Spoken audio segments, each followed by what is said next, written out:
SSC পরীক্ষায় almost ৭ lakh শিক্ষার্থীর fail. দেশের ৩১২টি স্কুলের পাশের হার শূন্য, যেখানে ১০ জন শিক্ষক মিলে সারা বছর মাত্র ২ জন ছাত্রকে পড়িয়েও পাশ করাতে পারেনি। ইউনেস্কোর মানদণ্ডে ৪ থেকে ৬% হলেও শিক্ষা খাতে বাংলাদেশের বাজেট মাত্র ২%। অথচ বিগত ১৯ বছরের মধ্যে সর্বনিম্ন পাশের হারের পর শিক্ষামন্ত্রী বলছেন রেজাল্ট সুন্দর হয়েছে। পরীক্ষা কড়াকড়ি করলেই কি শিক্ষা ব্যবস্থার এই চরম ভাঙাচোরা হাল ঠিক হয়ে যাবে, নাকি গোড়াতেই গলদ? ঢাকা টুডের আজকের এই বিশেষ আলোচনায় জানাবো আমাদের শিক্ষা ব্যবস্থার সেই অজানা ও ভয়াবহ চিত্রগুলো। ১৮,৫৭,৩৪৪ জন শিক্ষার্থী এবার এসএসসি বা সমমানের পরীক্ষায় অংশ নিয়েছিল। এর মধ্যে ফেল করেছে ৬,৯০,৬০৮ জন। একবার সংখ্যাটা ভেবে দেখুন তো, অলমোস্ট ৭ লাখ শিক্ষার্থী এক পরীক্ষায় অকৃতকার্য। শুধু তাই নয়, বাংলাদেশ শিক্ষা তথ্য ও পরিসংখ্যান ব্যুরোর তথ্য বলছে উচ্চ মাধ্যমিক স্তরে ঝরে পড়া শিক্ষার্থীর হার ২১.৫১%।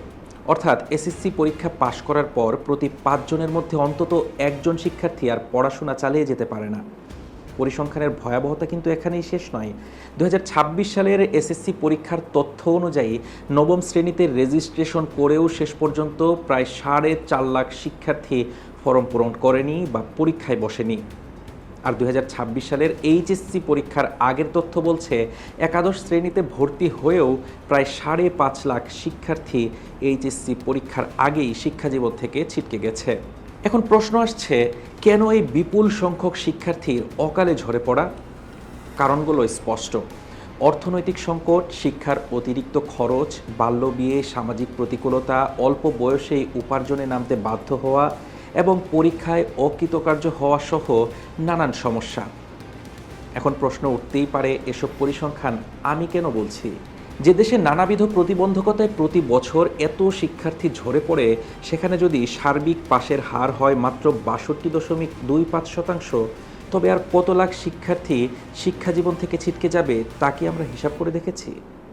অথচ এবারের ফলাফলকে সুন্দর উল্লেখ করে সাংবাদিকদের উদ্দেশ্যে শিক্ষামন্ত্রী বলেছেন, আপনারা খারাপ রেজাল্ট কেন বলছেন?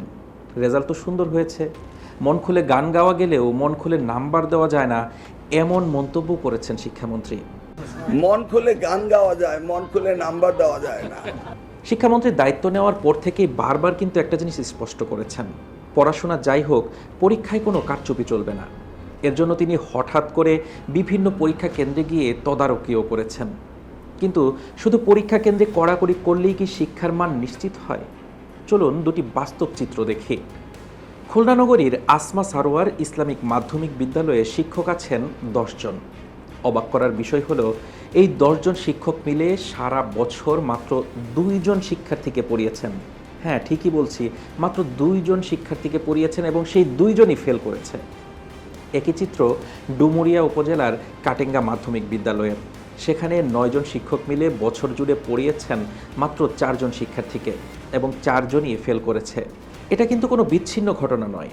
সারা দেশে এমন ৩১২টি শিক্ষা প্রতিষ্ঠান রয়েছে যেখান থেকে একজন শিক্ষার্থীও পাশ করতে পারেনি। কিন্তু কেন এমন হলো?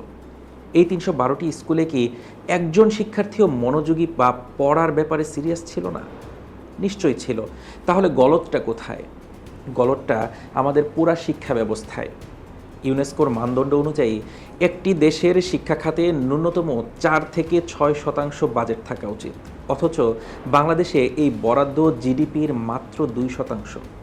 যদিও বর্তমান বিএনপি সরকার বাজেট ঘোষণার সময় বলেছে শিক্ষা খাতের বাজেট ক্রমান্বয়ে জিডিপির ৫% উন্নীত করবে, কিন্তু মাঠ পর্যায়ে এর সঠিক বন্টন হবে কিনা তা নিয়ে কিন্তু সংশয় থেকেই যায়।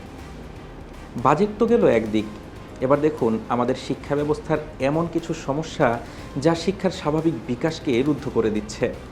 পরীক্ষা কেন্দ্রিক শিক্ষা, মেধা ও দক্ষতা মূল্যায়নের চেয়ে শিক্ষার্থীদের জিপিএ ৫ পাওয়ার প্রতিযোগিতায় ঠেলে দেওয়া হচ্ছে। গাইড বই ও কোচিং নির্ভরতা, শ্রেণীকক্ষে মানসম্মত পাঠদানের অভাবে শিক্ষার্থীরা কমার্শিয়াল কোচিং সেন্টার ও গাইড বইয়ের উপর নির্ভরশীল হয়ে পড়ছে। সৃজনশীলতার অভাব, মুখস্থ নির্ভর পদ্ধতির কারণে শিক্ষার্থীদের চিন্তাশক্তি ও সমস্যার সমাধানের দক্ষতা তৈরি হচ্ছে না। যোগ্য শিক্ষকের সংকট, বিশেষ করে গ্রামীণ ও প্রাথমিক মাধ্যমিক বিদ্যালয়গুলোতে বিষয়ভিত্তিক দক্ষ শিক্ষকের তীব্র অভাব রয়েছে। আধুনিক প্রশিক্ষণের অভাব। ডিজিটাল ও আধুনিক প্রযুক্তিভিত্তিক শিক্ষাদান পদ্ধতিতে অনেক শিক্ষকই এখনও অভ্যস্ত নন। আরও একটি সমস্যা রয়েছে, আকর্ষণীয় বেতন কাঠামো না থাকায় মেধাবীরা শিক্ষকতা পেশায় আসতে অনাগ্রহী। সেই সাথে দক্ষতার ঘাটতি তো রয়েছেই। প্রচলিত পাঠ্যক্রমের সাথে বাস্তব কর্মসংস্থান বা চাকরির বাজারের চাহিদার কোনো মিল নেই। অবকাশগত বৈষম্য, অর্থাৎ শহরের নামী স্কুলের তুলনায় গ্রামের স্কুলগুলোতে ল্যাবরেটরি, লাইব্রেরি ও ইন্টারনেটের মতো মৌলিক সুবিধা ব্যাপক ঘাটতি। স্তরীভূত শিক্ষা ব্যবস্থা, সাধারণ, ইংরেজি মাধ্যম, মাদ্রাসা, এই ত্রিমুখী ধারার কারণে শুরুতেই সমাজে একটি বৈষম্যের দেয়াল তৈরি হচ্ছে। এবং ঘন ঘন শিক্ষাক্রম পরিবর্তন, সুদূর প্রসারী পরিকল্পনা ছাড়া বারবার কারিকুলাম ও মূল্যায়ন পদ্ধতি বদলানোর ফলে শিক্ষক ও অভিভাবকরা চরম বিভ্রান্তিতে পড়ছেন। গোড়াতেই যেখানে এত বড় গলদ, সেখানে শুধু পরীক্ষা কেন্দ্রে কড়াকড়ি নিয়ম চাপিয়ে কি একটি জাতিকে এগিয়ে নেওয়া সম্ভব?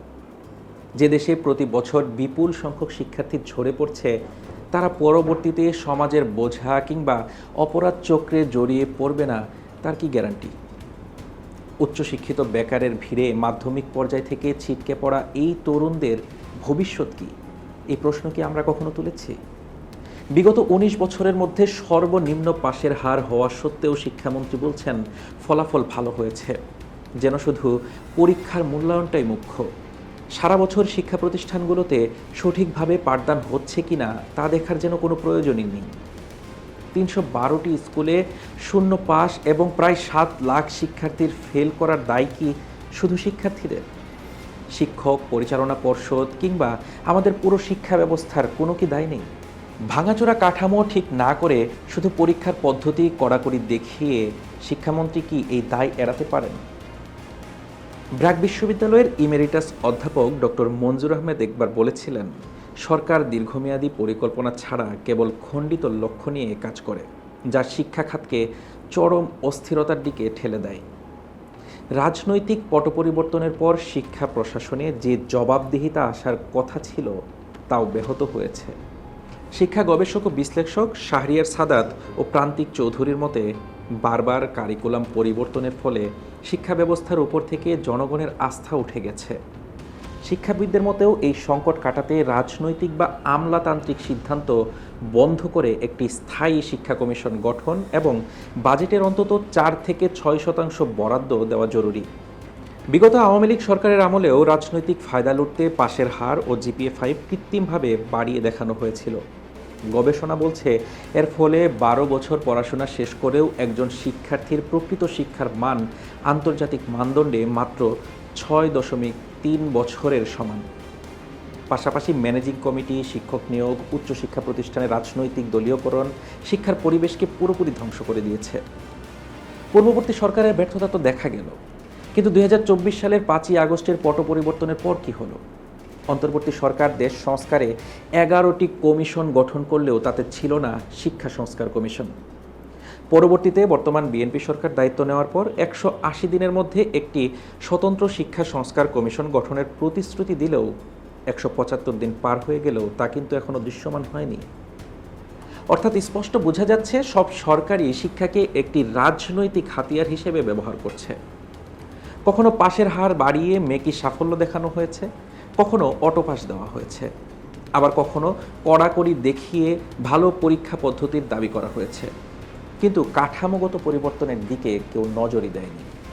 উচ্চ পাশের হারের কৃত্রিম সূচক থেকে বেরিয়ে এসে এবারের ফলাফল শিক্ষার আসল ক্ষতগুলোকে সামনে এনে দিয়েছে ঠিকই, কিন্তু শিক্ষাবিদরা মনে করেন শুধুই খাতা মূল্যায়নে কড়াকড়ি নয়, গ্রামাঞ্চলের স্কুলগুলোতে দক্ষ শিক্ষক নিয়োগ এবং গণিত ও ইংরেজিতে দুর্বল শিক্ষার্থীদের জন্য বাড়তি সাপোর্ট লার্নিং নিশ্চিত করাই এখন সবচেয়ে বড় চ্যালেঞ্জ। সবশেষে আপনার কাছে একটি প্রশ্ন, একজন সচেতন নাগরিক বা অভিভাবক হিসেবে আপনি কি কখনো এই শিক্ষা ব্যবস্থার মৌলিক পরিবর্তনের দাবি তুলেছেন, নাকি আপনিও GPA-5 এবং মুখস্থ বিদ্যার প্রতিযোগিতায় স্রোতে গা ভাসিয়েছেন? যদি তাই হয়ে থাকে তাহলে বলতেই হয়, পরিবর্তনটা কি আসলেই আমরা চাই? দর্শক, আলোচনাটি ভালো লাগলে কমেন্ট করে জানান আপনার মতামত। শিক্ষা ও দেশ জুড়ে সব খবর সবার আগে পেতে যুক্ত থাকুন ঢাকা টুডের সাথে। দেখা হচ্ছে পরবর্তী আলোচনায়। সবাই ভালো থাকবেন, সুস্থ থাকবেন।